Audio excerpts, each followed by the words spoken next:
Today on Crunch Week, we're talking about Google making its own self-driving car, Apple finalizing its acquisition of Beats, and founders behaving badly. Hey there, I'm Colleen. I'm Ryan. And I'm Alex. Okay, today we have seen the koala car, and it comes from Google. The Google self-driving car. It looks like ice cream, actually. Get it moving down the road. They have a prototype that basically doesn't have a steering wheel, doesn't have steering pedals. You literally get in, tell it where you want to go, and then it takes you there. Right. And so, yeah, it's like self-driving cars are becoming more of a reality. You were here at the conference, not here, you were down in Southern California at the Code conference where this was debuted. Did they have a prototype of the car there? No, the car wasn't there, but they did show a video of how it works, and Kara Swisher and Liz Gaines actually had taken a ride in it. So the idea is that it has, since Google has built in all of the sensors and stuff that they into that car, rather than having them sort of retrofitted onto the cars as they have been doing over the last few years, like it's just a lot smaller, a lot safer. The car has like it's really just for like commuting, in town. So the car has like a maximum speed of like 25 miles per hour. So wow, you can't really. That's very low, actually. But it's for city or like suburban commuting type driving. You can't do a suburban commute at 25 because you have to go on faster roads than that, like 45 at least. So well, no, I mean it's for an intra SF car, I'll take it, but I feel like that's a very low upper threshold to cut things off at. To me, it looks like a lot of things about this car are the way it is to make it completely not scary to the masses. If it had, 100 miles an hour capabilities, or if it were really big and heavy, this 2-ton car, then people would kind of be more scared of it than they already are, which is... Are people really scared of it, though? I saw a lot of complaints that, it doesn't have a steering wheel. Oh, my God. If I'm going to not drive it, why would I want one? Like, if we're that advanced, why not go all the way? You just get in, sit back, put in your address, presumably, and just chill. Like, So you're totally comfortable with this idea? Oh, I'm so in. Day one, I would love to buy one. Right? I mean, who doesn't want this? I mean, that's the thing. I don't think it's not being positioned as something that you would buy. It's being positioned as something that like third-party, transportation providers could use to get you from place to place. So like Uber, for instance, could partner with Google to get these cars. It's like a funny thing. I wrote this story like last summer, which it was like a dispatch from the future, like literally dispatch from the future. And like I started getting calls from CNN or whatever. I'm like, did you look at the dateline that I put on the story? Anyway. You wrote this and the headline, it was something like Uber buys 2,500 self-driving cars from Google. Right. But like, I love how you thought the dateline would be like 10 years in advance, and here we are. It could actually be like next year. No, by 3 to 5 years, right? Yeah. I mean, literally, like the self-driving car technologies is not quite there yet, and I mean, more importantly, like there's just so much regulatory bullshit that needs to be worked through. Right. Like this is something that's going to take probably 5 years to go into any sort of mainstream application, even in limited markets. I don't know. So Alex loves it. Sounds like you love it. But a lot of people out there are like, this is crazy. Who would want to give up their driving?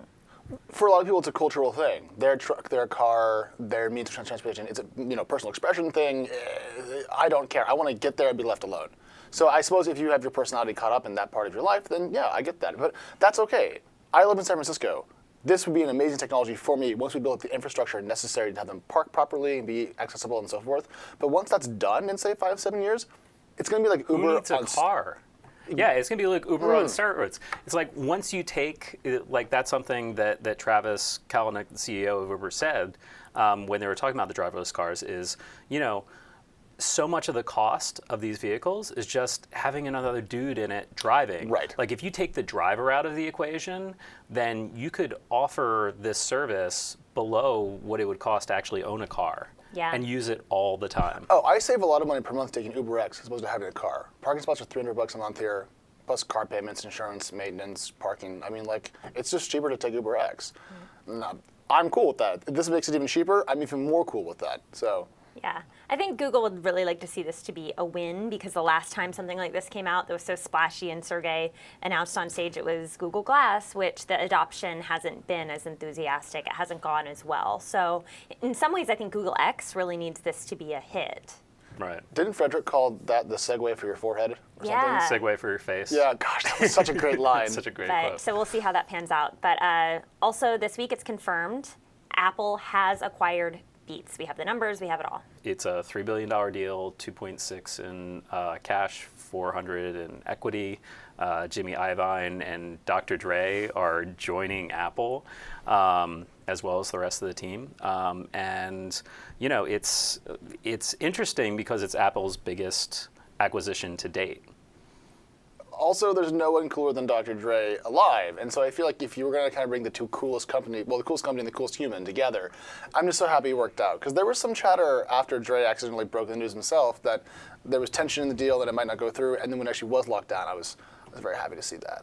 Really? Because Yeah. I mean, I feel like there's kind of this question, like people are like, oh, they're kind of crappy headphones. Oh, What is who what is cares? Apple actually getting out of this deal?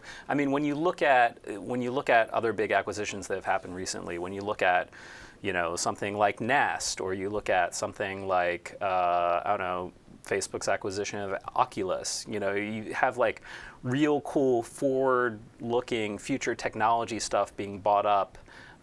Granted, at huge valuations, Sure. but you know, it's kind of like, what's Apple get out of these headphones? I mean, they bought an iconic cultural brand.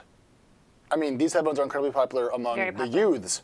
It used to be all across the nation. Apple could make that stuff in-house. But I think that the real thing has come out that this is really about Beats streaming audio and Jimmy Iovine and his relationships in the music industry with labels and getting rights to more of the streaming audio kind of stuff. That was 1/6 of the deal. It was 2.5 for the headphone company and 0.5 for the streaming component of the company. Right, but the future that I think that they're looking toward, a lot of the messaging here, I mean, in the announcement they said we're acquiring, and they would put the Beat streaming audio first ahead of everything else. Right. In the press release, it was at least. Right. And I mean, to be fair, like, you know, Beats makes $1 billion in revenue every year. Like, Oculus had zero. Tim Cook said, you know, this deal is going to be accretive like fiscal next year, which starts in a few months. Like, so it's not like it's not like there's a big question about, you know, what this is going to mean to their bottom line. It's more kind of like, you know, like how are those relationships going to work in music going forward? Right. Like, you know, especially as they launch the streaming service, there's a question of like, you know, Apple normally creates its own brands rather than buying them, et cetera. Is Apple buying cool? Yeah. Well, they're just very behind in streaming, and as Spotify does increasingly well, I feel like they need to jumpstart. And so why not pick up the coolest brand in headphone technology and streaming at the same time at a price they can incredibly well afford? I mean, I think it makes a lot of sense. Great. Some more founders behaving badly this week. Tech founders being exposed for saying bad things, doing dumb things. We've had Rap Genius CEO out now. He's resigned from the company. Many people say he was pushed out because of things he did. And Snapchat CEO Evan Spiegel, some of emails that he had sent in college have come back. Like 5 years ago. Right. They come back were- to bite him. He's a witty human, and this was a very bad week for him and his company. If you haven't read the emails, they go over frat life, party life, and some, you know, sexist, very sexual comments, drug notes, you know, a lot of underage drinking from his fraternity, which, you know, surprises like not that many people who have ever been to a frat. But I mean, to have them tied to this very, you know, public technology founder who is, you know, head of a company that has had a history with being caught up with like sexting because of what people use their app for. It was a very bad moment. Now, there haven't been calls that I've seen to have him be removed as leader, but after the legal and PR backlash of the theoretically fired co-founder, this, in addition to that, I think is tough for the firm. And our own Jordan Crook wrote a very excellent piece in which she called him a bit of an ass, I think was the quote. And I think that's a fair encapsulation of his, at least, college days. I mean, this isn't the first time something like that's happened. You know, Facebook's founder, Mark Zuckerberg, wrote some regrettable things when he was 18 or 19 as well. You know, and a lot of this is just like, you know, God help me if some of the things that I said when I was like in college or even just like last weekend, like, you know, if that became public. But I'm not a public figure in the way that these guys are. No. Everything is increasingly public. I think it's hard to know whether or not founders are getting worse, or there's this new generation of entitled man-children running these companies, which some people have said this week. The All had an article this week that, you know, these are the entrepreneurs that we have leading our next generation of businesses. People have had a lot of pushback on things that Travis Kalanick has said many times in the past, but I think this past week it was something he talked about, how his dating life has gotten better since he's at the become code of CEO. I mean the context behind those statements were, you know, he was talking about his own personal entrepreneurial journey, where, you know, he spent the first, you know, several years of being a founder really, really struggling, running out of money, not paying himself, living at his mom's house, and basically all he was saying was, compared to that, you know, he's doing a lot better. Right. And so to hear you say it, it's like he was just kind of being honest and sharing personal things that he thought. He was talking about something other than, you know, the product and executing and making something that's going to surprise and delight users. It seems like, you know, surprise and delight. That's what people always say. Surprise and delight. And so he said something a little bit personal, but people don't like his personality. People I think we have a much stronger allergic reaction now to things that could be viewed as sexist, and that's a positive thing, and that's a change, and we're trying to improve that natural reaction in our culture. So are founders getting worse, or do we just care more and have less tolerance for this sort of crap? I think it's the latter. I think it's, well, I mean, I'm not going to say too much on the former, but the latter I think is definitely true. So I think that's a good thing. And so when we see this backlash and this kind of intense conversation, I don't want to say it's just because founders are worse. It's because I think we just care more. Right. And that's good.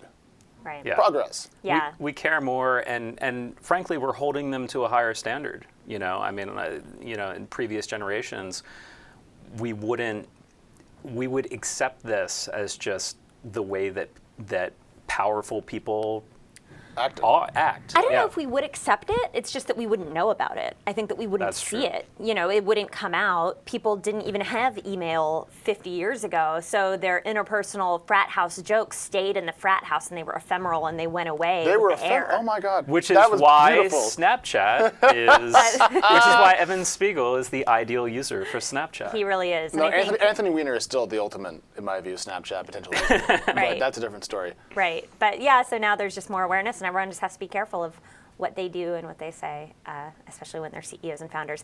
That's all the time we have for this week. Thanks for watching.